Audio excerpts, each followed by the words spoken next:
Les 50, saison 2, il y a eu plein de choses croustillantes à leur sujet, nous allons en parler tout de suite, donc j'espère que ça va vous plaire. Bonjour à tous et à toutes et bienvenue sur Spill the Tea, émission qui revient sur l'actualité télé-réalité, people, influence, société. Cette semaine, on a pas mal de choses à discuter ensemble, je vais faire attention quand je bouge, sinon j'ai un téton qui va apparaître et ça peut me démonétiser et surtout créer une polémique. Carla qui ne passe pas inaperçue avec une collaboration ou encore, comme je vous l'ai dit, du spoil par rapport aux 50 et Love Island qui est une fois dans une polémique de plus, et bien j'espère que ça va vous intéresser. Pour les nouveaux et nouvelles, je vous laisserai vous abonner à cette chaîne, liker juste en dessous, commenter avec le hashtag STT. Pour les autres, vous connaissez la tradition.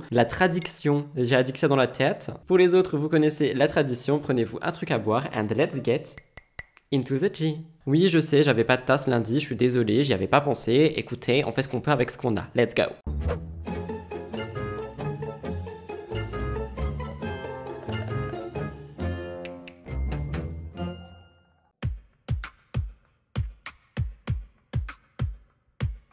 Premièrement, je voulais vous parler de quelque chose, c'est de me suivre sur mon compte Instagram Rudy Coppel Actualité. En effet, mon ancien compte est devenu un compte privé, j'ai enfin pu le passer en privé avec l'accord de pas mal de personnes et j'ai pu ouvrir du coup mon compte Rudy Coppel Actualité qui ne reviendra pas du tout sur ma vie privée mais sur les actus, etc. Mon autre compte reste ouvert, il est juste en privé si jamais ça vous intéresse, mais allez voir Rudy Coppel Actualité, c'est dans la barre d'infos. Allez bon, j'arrête, comme vous le savez, en ce moment nous parlons beaucoup d'influenceurs et de partenariats. Eh bien, Carla Moreau, influenceuse, a été sujette aux attaques des internautes suite à une collaboration. En effet, cette collaboration a été jugée irresponsable et inadmissible puisqu'elle a collaboré avec la marque d'ultra fast fashion Shein. Je pense que vous connaissez cette marque, donc suite à ça, beaucoup de personnes ont cherché à la démonter sur les réseaux sociaux. Je voulais réagir un petit peu, je comprends en fait les internautes parce qu'on voit des influenceurs et des influenceuses qui refusent ce genre de collaboration, que ça soit par rapport à l'environnement, par rapport aux conditions de travail des personnes qui malheureusement travaillent, et je mets des guillemets pour ces entreprises, parce que pour moi c'est de l'esclavage. On a pas mal de choses de ce style et pour réagir, je voulais me jeter un petit peu des fleurs et dire que plusieurs fois Shein m'a contacté et même YesStyle récemment pour que je fasse des collaborations avec eux. J'ai évidemment refusé. Ah oui, alors je vous le dis, ça serait vraiment un honneur de recevoir des milliards de vêtements, de vous faire des looks toujours plus intenses, etc. Mais non, je ne veux pas faire ça au détriment de la planète ou des personnes qui travaillent pour ces entreprises. Il y a les conditions climatiques, les conditions de travail et tout ce genre de choses qui ne sont pas en accord avec mes valeurs. Peut-être que ceci est en accord avec les valeurs de Carla Moreau et si c'est le cas, c'est bien triste. Depuis l'histoire de la sorcellerie qui est ressortie pour une troisième fois en avril 2023 et là récemment avec le procès, je vous ai un petit peu tout expliqué ce dimanche, Carla est vraiment regardée de tous les côtés et donc quand les gens se sont rendus compte qu'elle a fait une collaboration avec Shein, ce n'est pas du tout passé inaperçu. Sur son compte Instagram, elle a partagé une sélection d'accessoires de la marque, je vous laisse regarder.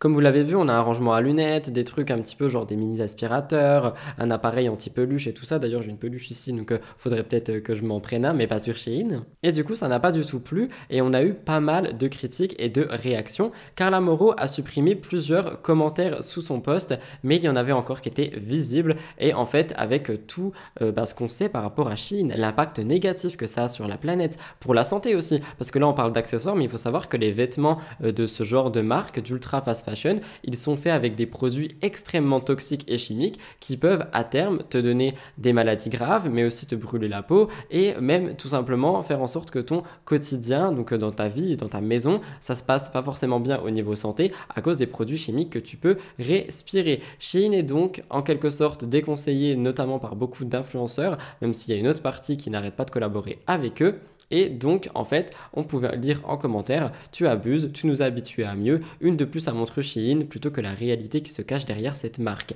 Quelqu'un d'autre a même dit « Tu te fais de l'oseille sur cette marque avec toutes les polémiques qu'il y a dessus, vieille meuf qui veut s'enrichir, aucune valeur. » Et en fait, je vais peut-être m'attirer la foudre de certaines personnes, mais ça a beau être violent, je suis assez d'accord parce que on sait ce qui se passe et en fait, si tu le fais, c'est que tu tolères ça et que tu acceptes ça. Mais d'un autre côté, j'avais aussi entendu que Chloé Cooper avait dit chez Samzira que certains et certaines ne peuvent pas se permettre d'acheter d'autres vêtements même juste à peine plus cher, parce que Shein c'est vraiment ultra abordable et que par conséquent il se peut que certains influenceurs et influenceuses font la promotion de cette marque pour justement donner des codes promo et des opportunités à des personnes qui ont vraiment pas beaucoup de budget. Et en ce sens, j'entends les personnes qui n'ont pas beaucoup de budget, mais je suis sûr qu'il y a d'autres solutions. Quoi qu'il en soit, j'ai pas envie de jeter la pierre à qui que ce soit parce que je sais que c'est un sujet qui est extrêmement délicat et tabou, mais j'avoue que Carla Moreau qui supprime des commentaires, etc., ça veut dire qu'elle est quand même au courant. Juste mettre un message, tu vois que le Cooper, c'est ce qu'elle avait fait. Elle avait dit je suis au courant, mais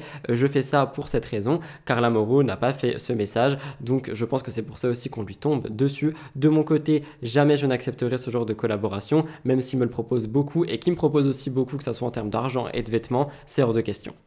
Alors attention, on risque de spoiler un petit peu, je vous parle des 50 saison 2. Comme vous le savez, les Marseillais c'est terminé depuis un moment. Pour le moment, on le sait, les audiences chutent, on le voit partout. À côté de ça, on a aussi les scandales qui sont issus du monde de la télé-réalité, les candidats qui sont devenus parents et qui veulent plus être à la télé sauf dans C'est la famille. Et on a aussi les internautes qui sont lassés de toujours voir la même chose. Paga qui allait draguer tout le monde, Maëva Guénam qui se mettait avec Greg pour ne plus se mettre avec Greg pour se remettre avec Greg. Donc tout le monde en a eu marre. W9 a donc décidé de sortir Love Island en misant très gros dessus et en se disant que ça allait faire des audiences de malade. Sauf que comme vous le savez, ça n'a pas eu l'effet escompté. C'est ça le mot? Quoi qu'il en soit, ils ont décidé de ramener 3 grosses têtes, Bastos, Nicolo et Marois, pour essayer d'augmenter un petit peu les audiences. Mais une fois de plus, les audiences n'étaient pas au rendez-vous. Il y a eu l'exclusion de Bastos qui a fait un petit peu d'audience par rapport à ça. Rappelez-vous, il a eu un geste violent envers Issam, un autre candidat, et on a eu un petit peu d'audience. Mais si on doit se battre dans les télés pour avoir de l'audience, je pense pas qu'on va aller loin. À côté de ça, j'avais également vu qu'apparemment Marois serait là parce que la production aurait contacté d'autres candidates qui auraient refusé. Marois aurait été la seule fille à accepter Love Island. Je pense notamment à Cynthia qui avait mis une sorte de petit TikTok disant que elle aurait pu faire un 4 heures de tous ces hommes si elle avait accepté Love Island, mais que maintenant elle s'est repentie et que ce n'est pas du tout ce qu'elle veut faire. Quoi qu'il en soit, comme le rapportent les médias ou encore les blogueurs comme Chayara TV, sans Marseillais, ni le RDM, ni le Cross, et avec un Love Island qui était vraiment en train de flopper, Banijay a décidé de tout miser sur la saison 2 des 50 et on va dire que cette saison 2 risque de promettre. Le tournage commencera le 3 juillet en parallèle de la diffusion de C'est la famille et depuis plusieurs semaines, on a des noms de participants qui popent un petit peu sur les réseaux sociaux. En mars 2023, on avait ces noms: Julien Tanti, Manon, Laura, Nicolas, Carla, Kevin, Maïsan, Charlotte, Anthony, Roman, Nicolas, Aya, Cassandra, Giovanni, Jennifer, Fabrice qui étaient annoncés. C'est un tournage qui va débuter bientôt, donc on pense que la sortie devrait être pour la rentrée scolaire 2023, donc septembre. Mais on a eu de nouveaux noms qui auraient été confirmés au casting par Chayara TV, donc les noms que je viens de vous citer c'était des potentiels. Maintenant on aurait des noms confirmés, notamment Julien et Manon Tanti et Kevin Gage. Nicolas Lodzina avait été annoncé mais finalement il aurait refusé, et on peut ajouter aussi Madi et Benji dont je vous ai déjà parlé. Laura Lempicka, elle, aurait refusé de participer à ce programme parce qu'elle ne voulait pas faire de télé-réalité avec Nicolas Lodzina. Apparemment, on aurait certains éliminés de la première saison également qui seraient de retour pour la deuxième, comme Simon, Nadège ou encore Adixia, si les informations sont vraies. Autre information, apparemment, on aurait un nouveau château parce que le premier aurait été très difficile pour le casting. Je vais vous lire 2-3 stories, vous comprendrez mieux. On a aussi beaucoup de candidats de Marie au premier regard et de Pékin Express qui devraient faire partie de l'émission, notamment Cécile et sa fille Anissa qui avaient également participé à la Villa des Cœurs Brisés. Aquababe lui a dit qu'apparemment on aurait Greg de retour, donc pour l'instant on a des candidats qui sont connus. Je vais vous lire 2-3 stories de Chayara que j'ai pu retrouver. Donc non, Nicolas a bel et bien refusé, Shana et John également. On a Simon qui va reparticiper, on a apparemment des personnes de Drag Race France qui pourraient être dans les candidats de les 50. On a Fred Desanges qui a été contacté pour participer à l'émission, comme je vous l'ai dit, Anthony, Roman, Jennifer et Fabrice. On a Greg également, comme l'a dit Aquababe. Scott et Lindsay de Ultimatum auraient été également contactés. On aurait aussi pas mal de candidats d'autres émissions comme Marie au premier regard, Koh-Lanta et Pékin Express, comme je vous l'ai dit. Maëva Guénam ne fera pas l'émission Les 50, apparemment elle n'aurait même pas été contactée. Peut-être que les gens en avaient marre de la voir. Aux dernières nouvelles, j'ai également vu que Anaïs Kamizouli et Eddie de Secret Story pourraient faire leur grand retour à la télé avec l'émission Les 50 saison 2. Finalement, Eddie a posté une story montrant que cette rumeur n'était qu'une intox étant donné qu'il ne participera pas à la saison 2 des 50. De mon sens, si vous voulez mon avis un petit peu par rapport à tout ça, je pense qu'ils essayent d'élargir les horizons des audiences, notamment en proposant des candidats d'autres émissions, des émissions regardées par une autre audience, une audience soit un peu plus mature, soit un peu plus jeune, soit des personnes qui regardaient la télé avant. Là, je pense à Fred, Eddie et Anaïs. Donc, je pense qu'ils essayent tant bien que mal de faire en sorte de ramener le plus de gens possible pour la saison 2 des 50. Je vous laisserai me dire ce que vous en pensez et des noms que je vous ai un petit peu cités. Peut-être que cette émission pourra vous intéresser, notamment par le fait qu'il n'y aurait pas Maëva Guénam à l'intérieur. Cette semaine, nous parlons une fois plus de Jessica Tivna, mais pas par rapport à ses complexes ou à son physique, comme je vous avais expliqué. En ce moment, elle est complexée par sa poitrine, elle a un sein qui est déformé, un peu plus haut que l'autre, suite à ses grossesses, selon ce qu'elle dit. Mais cette fois-ci, on parle du fait qu'elle est partie en vacances et ce séjour a fait pas mal de bruit. En effet, elle est en vacances au Monténégro et elle a commandé un taxi, mais les choses ne se sont pas passées comme prévu. En fait, elle a passé un coup de gueule en disant que son taximan avait passé un appel pendant qu'elle était en train de conduire, quelque chose que Jessica n'a pas du tout apprécié. Je trouve ça assez ironique quand on voit d'autres candidates tout le temps être en train de faire des stories ou au téléphone dans leur voiture ou sur leur moto, parfois sans casque, une petite balle perdue pour Maëva, alors qu'ici on a une candidate qui dit que c'est pas du tout appréciable ni faisable d'être au téléphone lorsqu'on conduit. Apparemment, il conduisait d'une seule main et était au téléphone de l'autre, et Stéphanie Durand, qui était de la partie donc du voyage avec son mari, aurait dit que cet homme aurait également fumé pendant qu'il conduisait. Selon le gouvernement, téléphoner en conduisant détourne obligatoirement l'attention et multiplie par 3 le risque d'accident. En France, c'est interdit et il y a des sanctions par rapport à ça, mais bon, comme je vous l'ai dit, certains et certaines s'en fichent, notamment dans le monde des candidats de télé-réalité. Jessica a pété un petit coup de gueule, je vous laisse écouter. Je déteste quand on est dans une voiture, là je vais pas dire le mot parce que je pense que c'est le même, enfin oui c'est le même en anglais. Vous avez compris, regardez.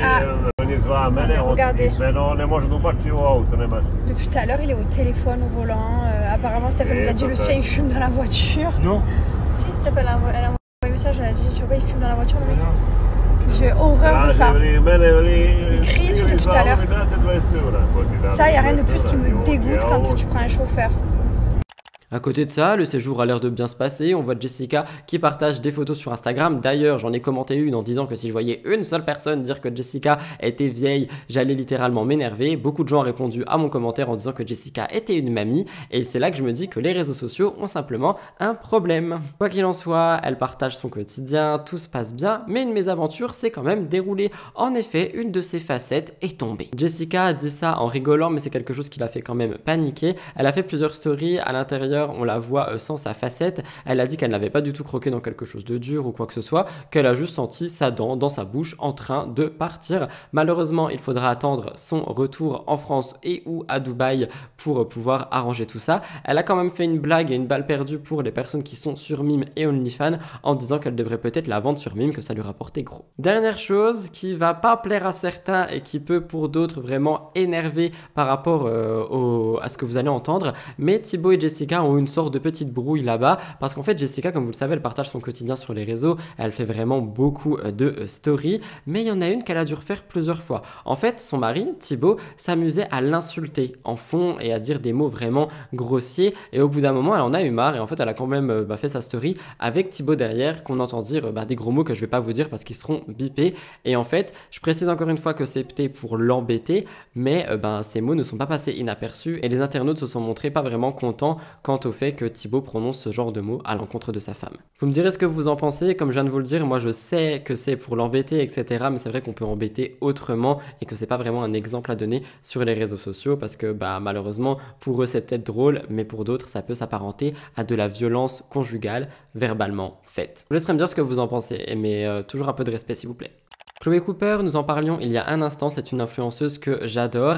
En fait, elle attend son premier enfant avec son compagnon. On en a déjà parlé, on a suivi le début de sa grossesse sur les réseaux sociaux, également à travers mes émissions. Aujourd'hui, je voulais vous faire un petit point parce qu'elle s'est faite critiquer sur Instagram. En fait, Chloé a toujours tout exposé sur les réseaux sociaux. Elle partage énormément de moments de sa grossesse et elle est critiquée pour sa transformation physique. On rappelle que sa grossesse est tombée de nulle part, comme je l'ai écrit entre guillemets, mais elle cherchait en fait à faire un enfant enfant quand même, c'est juste qu'elle a été hospitalisée et que suite à une prise de sang, elle s'est rendue compte qu'elle attendait un bébé. Mais malgré le fait que ça soit inattendu, Chloé a eu énormément de joie lors de cette annonce, son compagnon Sébastien également, et lorsqu'ils ont appris cette nouvelle, ils se sont mis à pleurer et ont évidemment accepté de s'occuper et de garder ce bébé. Mais quelque chose qui revient beaucoup, c'est par rapport à la prise de poids de Chloé Cooper. Chloé Cooper a toujours eu une morphologie assez mince et par conséquent, cette grossesse lui fait prendre un peu de poids. J'ai vu hier en story qu'elle avait dit plus 17 kilos il me semble. Si certains lui posent une question de ce style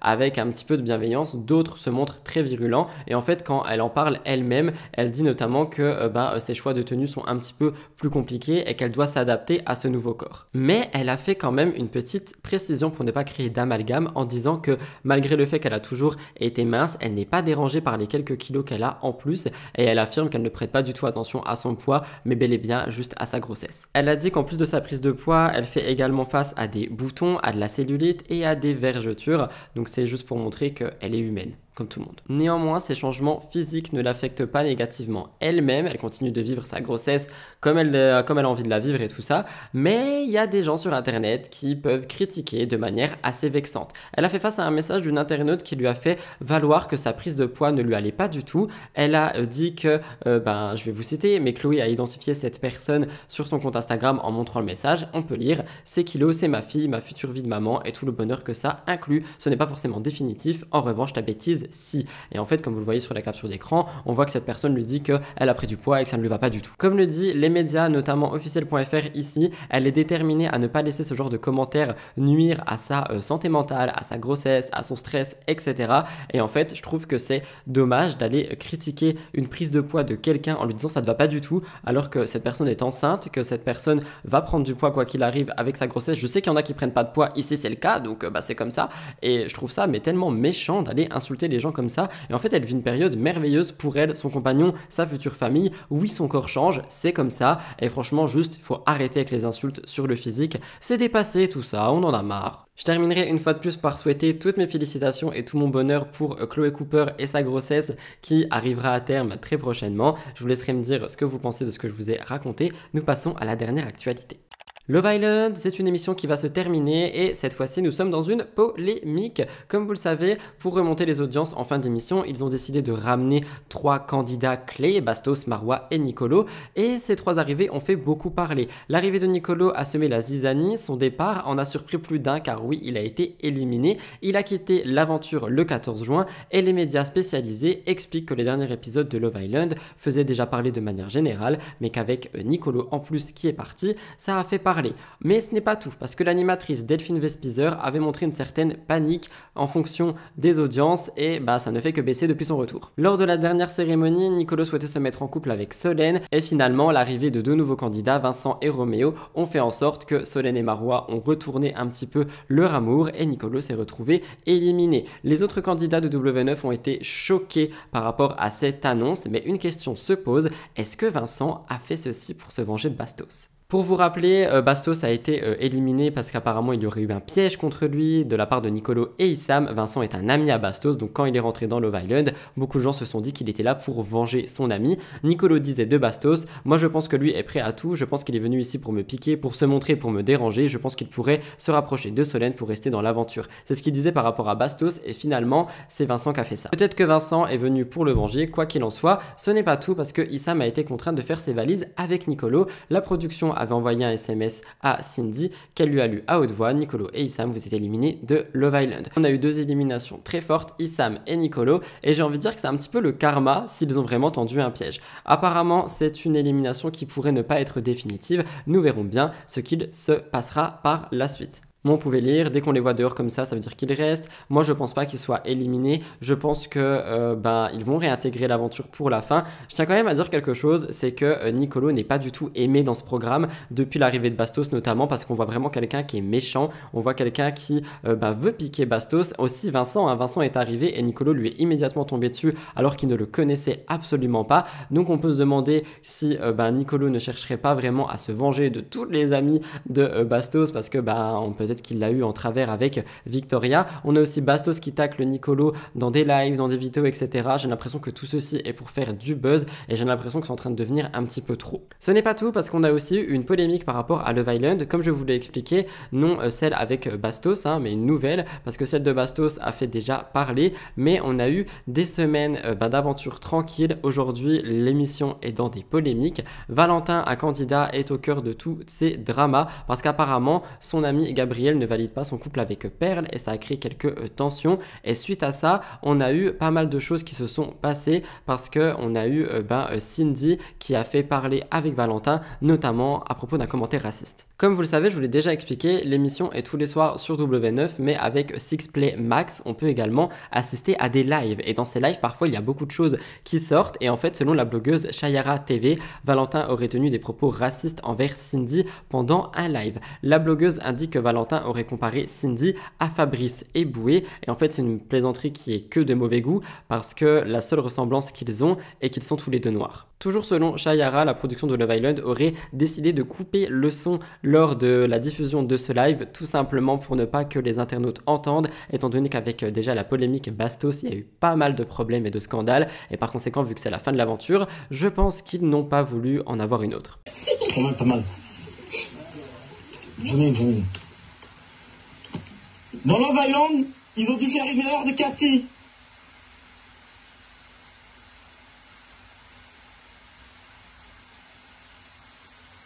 Pour réagir, je vous dirais que je pense que c'est la prod qui essaye de défendre l'émission parce que c'est la fin de celle-ci. Mais moi, je trouve ça dommage, encore une fois, qu'on soit sur des commentaires racistes et tout ce genre de choses. En fait, j'ai l'impression que, je vous le dis souvent, mais j'ai l'impression que le monde n'avance pas alors que les mentalités sont censées s'ouvrir avec le temps. Quoi qu'il en soit, un dernier mot sur ce programme. Je n'ai pas regardé un seul épisode. Je me suis renseigné ici et là pour vous faire des actualités à propos de cette émission. Mais c'est vrai que j'ai regardé aucun épisode parce que ça ne m'a pas du tout intéressé. Et malheureusement, j'ai l'impression que ça n'a pas intéressé grand monde non plus. Je vous laisserai me dire ce que vous pensez de cette polémique raciste à l'intérieur de Love Island. C'est la deuxième du coup en 2 semaines, même pas. Et c'est comme ça que je clôture ma vidéo. Une actualité de dernière minute s'est passée, c'est la raison pour laquelle je vous la rajoute en voix off, mais si jamais vous voulez l'entendre de vive voix, avec ma tête maquillée, etc., n'hésitez pas à me le dire dans les commentaires et je reviendrai dessus dimanche très rapidement. Nous parlons de Adixia dans cette actualité voix off, étant donné que celle-ci a fait parler dernièrement. En effet, vous l'avez vu dans le titre, une rumeur stipule qu'elle serait enceinte. Je vous explique un petit peu, comme vous le savez, Adixia est quelqu'un qui aime beaucoup prendre soin d'elle, poster des photos sur les réseaux sociaux. D'ailleurs, la dernière fois où nous avons parlé d'elle, c'était pour dire que un de ses 2 seins s'était un petit peu fait la malle sur une de ses photos et ça avait fait longuement parler. On en avait tous conclu que c'était juste une photo sur Instagram et qu'il fallait la laisser tranquille à propos de ça. À côté de ça, Adixia, c'est également quelqu'un qui fait de la musique. Et oui, elle est une DJ à succès. Elle a énormément d'abonnés et elle aime utiliser sa musique pour faire passer certains messages. Mais cette fois-ci, si elle fait parler, c'est parce que le 19 juin, elle a posté une story dans laquelle elle est un petit peu dénudée. En effet, elle mettait en avant son nouveau son, un nouveau mix en chantant et en dansant.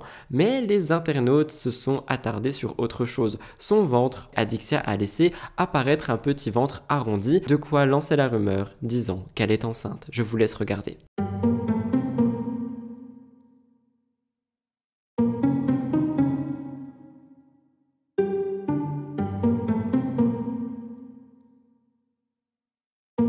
Après avoir vu la story, je me demande même où les internautes ont pu voir ça. Mais comme vous le savez, quand il s'agit de créer des rumeurs, il y en a beaucoup. Suite à quoi, elle a commencé à recevoir des dizaines et des dizaines de messages privés lui disant « Montre ton ventre si tu es pas enceinte, t'es enceinte, t'es enceinte, t'es enceinte, est-ce que tu es enceinte ?»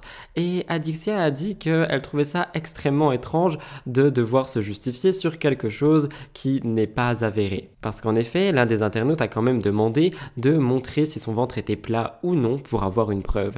Et elle dit, vous êtes sérieux? Honnêtement, je vous parle de ça uniquement pour dire que l'intrusion de certains internautes, et évidemment je parle certainement soit des très jeunes, soit de ceux qui sont intrusifs, ne peut pas continuer comme ça parce qu'on est vraiment sur des choses assez compliquées. Et si elle ne pouvait pas avoir d'enfant, et si elle était vraiment enceinte mais qu'elle voulait le cacher, et si elle ne veut pas d'enfant, ça peut vraiment dans un sens la blesser, mais surtout, si elle est mal dans son corps à ce moment, ça peut également lui créer des complexes. Je vous laisserai me dire ce que vous en pensez, mais j'avais très envie envie de revenir avec vous sur ça. C'est la raison pour laquelle, si vous voulez qu'on en parle dimanche un petit peu plus en détail, n'hésitez pas à me le faire savoir dans les commentaires juste en dessous. Je vous laisse avec la conclusion.